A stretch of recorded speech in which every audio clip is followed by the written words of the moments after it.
que isso aconteceu durante o período do Império Romano. O Estado que ferozmente perseguiu a igreja. A igreja fiel era muitas vezes lançada, as famílias inteiras de cristãos, nas arenas para serem devorados por feras, conforme diz aqui, tá? Agora, nós vimos esta passagem aqui do livro do Apocalipse, falando sobre o Estado mesmo, o Estado político. E vemos que isso de fato aconteceu já na história da igreja.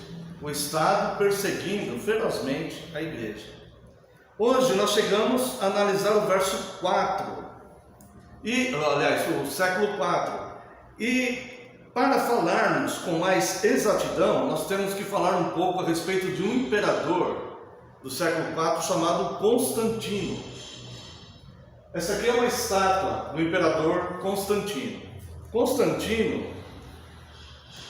ele decretou o fim da perseguição contra a igreja no ano 313. Neste ano, os cristãos, estimativa de um censo que foi feito, eram metade da população do Império Romano, apesar de toda a perseguição que sofria. Coisa de 80 anos, mais ou menos, antes da ascensão do imperador Constantino, Tertuliano já havia registrado a seguinte frase. Ele diz: nós somos de ontem e todavia enchemos o vosso império, vossas cidades, vossas ilhas, vossas vilas, tribos, campos, castelos, palácios, assembleias e o Senado. Então já havia, cerca de mais de meio século antes de Constantino, até senadores que já estavam convertidos ao cristianismo. E Constantino, então, no ano 313, ele vai fazer um edito, na verdade no ano 312 mais ou menos, ele vai fazer um edito, que é conhecido na história como Edito de Tolerância, quando ele decreta então que o cristianismo pode ser praticado livremente, tá? Alguns atribuem a ele a oficialização do cristianismo no Império Romano. De fato, ele deu o início dessa oficialização, mas formalmente foi o imperador Teodósio, que nós vamos ver já, tá? Vamos ver como que Constantino mudou então toda essa postura do Império Romano que perseguia os cristãos, tá? Então, Constantino, você põe o slide 6, por favor. Constantino, um dia antes de ir para uma batalha na Ponte Milvia, isso aqui que eu vou falar consta na biografia, né? É a suposta conversão de Constantino. Muitas pessoas vão dizer: não, mas Constantino não se converteu, isso foi apenas um acordo político. Nós não temos como saber isso, se ele de fato se converteu, se ele, pelo fato dos cristãos terem um número tão grande já na corte, inclusive no Senado, entre a população e tudo, se ele quis fazer algum tipo de acordo. Isso nós não sabemos. O que nós vamos nos deter é nos registros históricos, no fato. Então consta que Constantino, um dia antes da batalha da Ponte Milvia, ele teve a visão que está representada aí. Ele teria visto no céu uma cruz, e sobre ela havia a frase: por este sinal vencerás. Ele decidiu então combater sobre a bandeira do cristianismo e ganhou a batalha. Isso então mudou toda a história do cristianismo, que até então era muito perseguido pelo Império Romano. Você põe o outro slide do Constantino, por gentileza? Aqui nós vemos na parte da estátua dele, de uma outra estátua, e atrás o Coliseu, onde os cristãos eram perseguidos ali, lançados às feras, tá? Então veja bem, após essa batalha, Constantino, ele toma medidas do cristianismo. Ele fez o Edito de Tolerância, trazendo liberdade religiosa, né?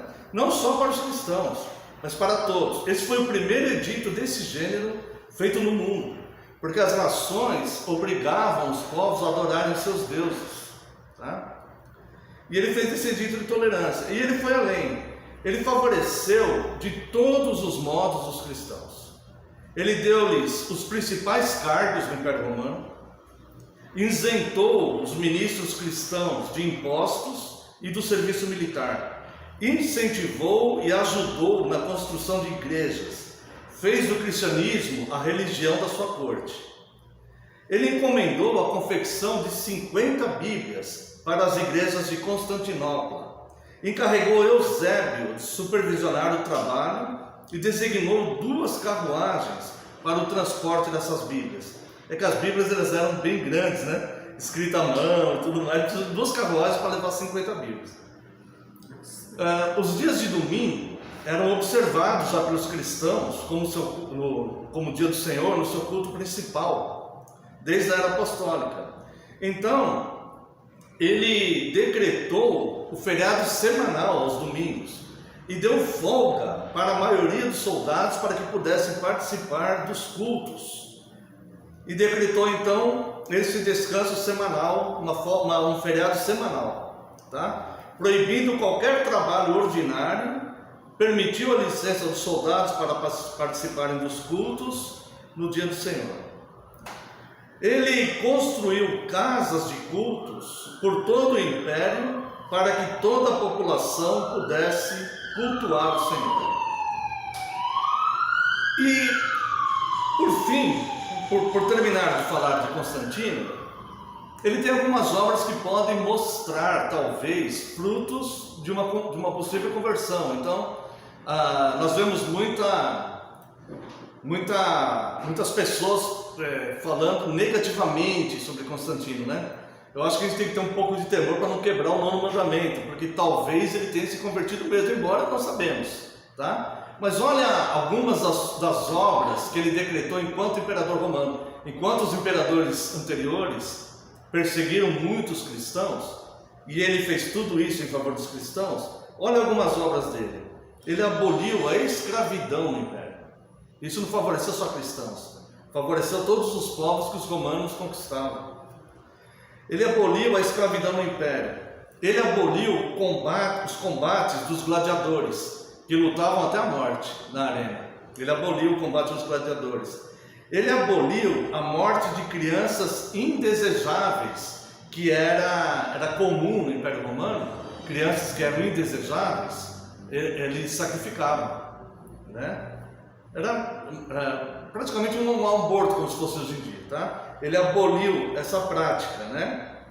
E foi ele que aboliu a crucificação, que era a pena capital de Roma. De Roma. Então ele fez tomou essas medidas, que foram medidas que podem talvez nos levar, né, a pensar como um fruto de fato de uma conversão, tá?